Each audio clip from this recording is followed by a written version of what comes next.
ஏன் கண்ணே நீ உறங்கு, ஏன் கண்ணே நான் கண்மணியே,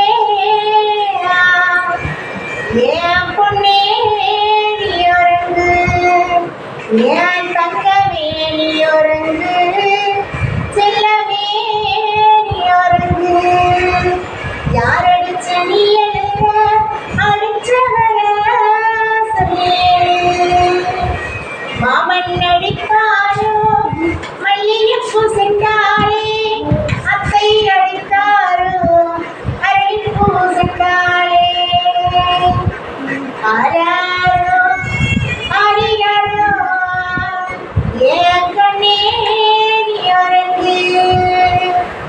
மதுரையில கூடாரம் உங்க மாமா மல்லிகைப்பூ வியாபாரம், மல்லிகைப்பூ வித்தெடுத்து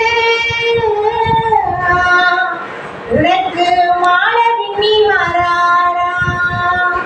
கொழும்புல கூடாரம் உங்க மாமா